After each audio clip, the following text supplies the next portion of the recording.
Hi everyone, Letty here. Today I'm going to share with you my Craft With Me video where we make project number 4 from the July 2021 Club EP box. We're going to make some easy fancy fold cards. So again, this was the Echo Park Club EP box. This was from July 2021. The collection was Pool Party by Echo Park. You can see here what I have left over, not much. But I do have a few items. And so today I will be making my 4th project, which are some easy fancy fold cards. Basically, a fancy fold card is a card doesn't just open up with the two sides. It has some type of additional flap or something. And you can see here I just have a little bit of paper scraps left over. So I am getting down to the bare bones of my kit. Probably 1 or 2 projects left. So again, project number 4 is some easy fancy fold cards. I just showed this on my Instagram. You can take closer pictures of these or see closer pictures on my Instagram account. This is one of the easiest fancy fold cards you can ever make. You basically get to choose whether you want it to be opening from the left side or from the right side. So here's what you'll need to make these fancy fold cards. You're going to need a cardstock base 5.5 by 12 inches. Wide, and I'm using solid color cardstock, so it really doesn't matter whenever we do our scoring and our folding, but you can use pattern paper as well technically. As far as the actual pattern paper that I'm going to use to decorate, we're going to use 2 different sizes. I've got a small mat that's 3.25 by 5.25, and you will need 2 of these for each of the card, and then a larger mat which is 4 inches wide by 5.25 high, and you'll need 3 or 4 of these to make your card. So again, you're going to have 2 different size mats. You can take a screenshot of the picture the dimensions. Take out your scoreboard. We're going to go ahead and score our card base. So on the 12-inch side, you're going to score at 4.25 and at 8.5. So again, you put your cardstock on the 12-inch side, and then you're going to score at 4.25 and 8.5. And that's basically it. That's all the scoring that you have to do. It's super, super easy. This is why I call this the easy fancy fold card, because it does not get any easier than this. So next you get to decide whether you want the card to open from the left side or from the right side. And depending on how you want it to open, you're going to adjust where your smaller panel is at. You see here, if you're going to open on the right side, your small panel will be on the left. If you're going to open on the left, your small panel will be to the right. Just like this. And the beauty of this is if you mess up, as long as you have solid cardstock as your base, you literally, and after you finish folding it out, you can just turn it around and it works just as well. One of the things I will recommend is whenever you're going to go ahead and fold and crease, use your bone folder, but only go up to the outside of that score line, because that'll help make it a little bit easier to fold the actual in part of the card. So here's one with the left side opening. And again, the smaller panel is to the right, and that's what folds over and has the opening on the left. So I did 2 of those. And then as far as the right-sided opening, I'm going to do 2 of those as well. And so again, you're basically going to have the smaller panel on the left side because you're going to fold it over and have the opening towards the right side. And again, if you mess up, no worries. You just turn it around and all of a sudden now you have your opening on the other side, the opposite side. No big deal. So I have my fancy fold card bases ready to go. Now we just choose the pattern papers that we want. Now, again, we have 2 different mats. We have the smaller mat, which you'll need 2 for each card. And then we have the larger mat, and you'll need 3 or 4 for each card. If you want to cover the back, you're gonna need 4. If you're only gonna cover the actual main part of the card, you'll just need 3, which is what I'll be doing today on camera. And I'm showing you here the different sizes of the mats that we'll be gluing down. And these actually leave a nice little border all the way around. So these are perfect little card mats. So all I'm doing is separating out my paper. And again, I'm only going to use 3 of the larger and then 2 of the smaller, but you can opt to cover the back and just go ahead and add an extra large mat. So you'll have 4 large and 2 small.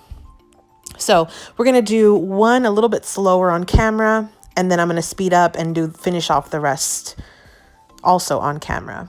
So you're basically going to choose your cover, which is your front little small panel and the larger mat that's going to go right behind it. So you see how I picked these two kind of more pinker color mats because I felt like they coordinated really well. And those are the ones that I wanted to have exposed as my front cover. So you just pick one of the smaller ones and go ahead and center it right in the middle of the smaller panel. And it's going to leave just a 1/8 border all the way around, just like that.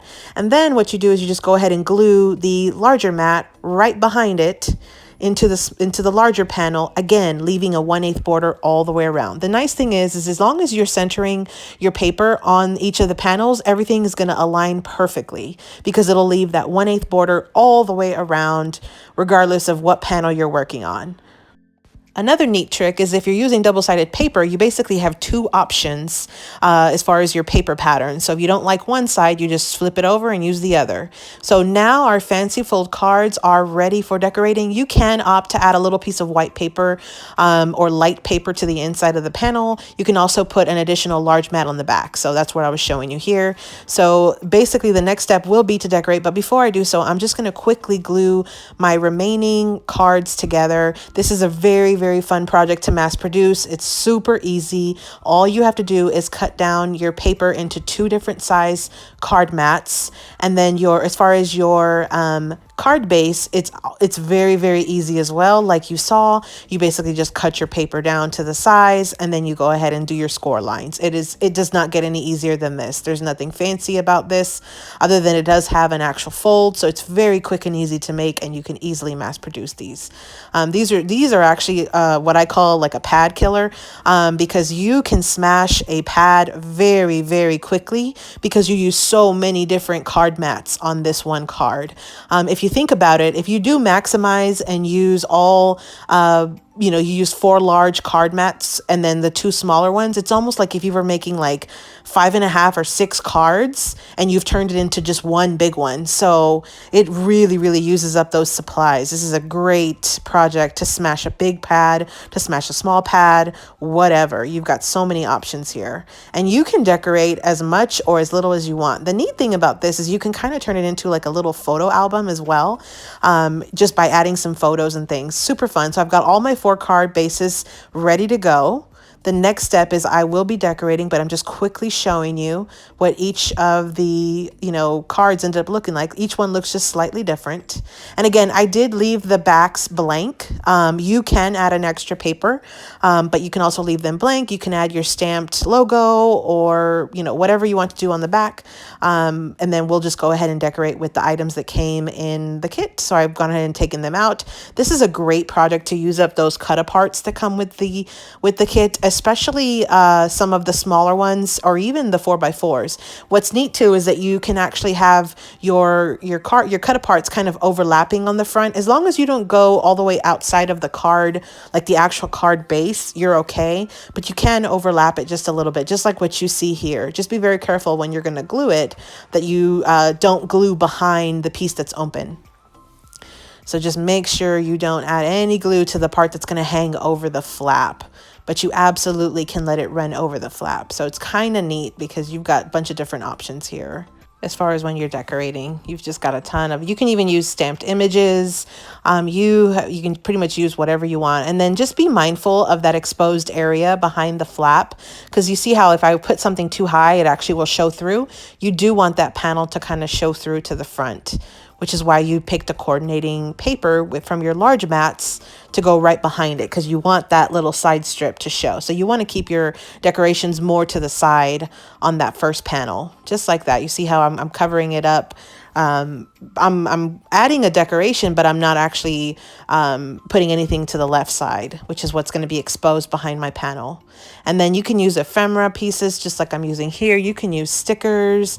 You've got so many options. I ended up not using my chipboard pieces only because these cards are already pretty thick. And the cardstock that I used was that basil cardstock that I had purchased from Joann's. And this one specifically, it feels like it's over 100-pound cardstock. So it's probably like 110-pound cardstock. So it is very thick, and I didn't want it to make these even heavier or even like wider. So I'm just going to go and finish decorating my remaining 3 cards. I'm going to speed this up.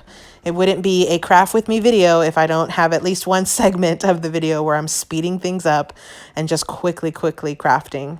So I just left this in case you wanted to get just some general ideas of kind of how you could decorate these using the items that came in this kit, or really in any collection. You can see here I'm actually starting to run very low on several of the stickers and things. I am at the near end of this kit. I'm really hoping to finish off this kit in the next maybe 1 or 2 projects. So, and I should end up doing that. And I'd like to do that before we hit September, because we will have our PHA Disney in September starting next month. So, which is in just a few days. So I am looking forward to that, but I'm also looking forward to just finishing out this kit so I don't have to put anything back in my stash. So again, this project is a great project to use up or smash your stash. It uses up so much paper. It uses up a ton of decorations. And you don't even have to fully decorate if you don't want to. You could let the paper kind of speak for itself. The paper is just so gorgeous. What's nice about this is, since it's like a tri-fold, you can actually have your cards standing up very easily. So it's actually, like I said, you could put pictures and make it like mini albums.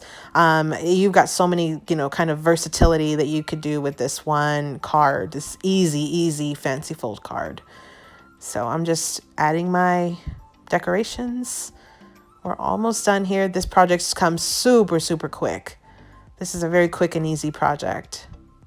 And anybody can do this, and chances are you already have all the items to make these projects. So I'm going to have a full recap right now. So again, this was my Echo Park Club EP. This was the July 2021 box that I got. My project number 4 was Easy Fancy Fold Cards. The collection is Pool Party by Echo Park. Definitely check out the other videos that are part of this series and any future videos that are going to be coming out for this series. I will have some close-up pictures on my Instagram, which is Party Planner Papery. So definitely check me out.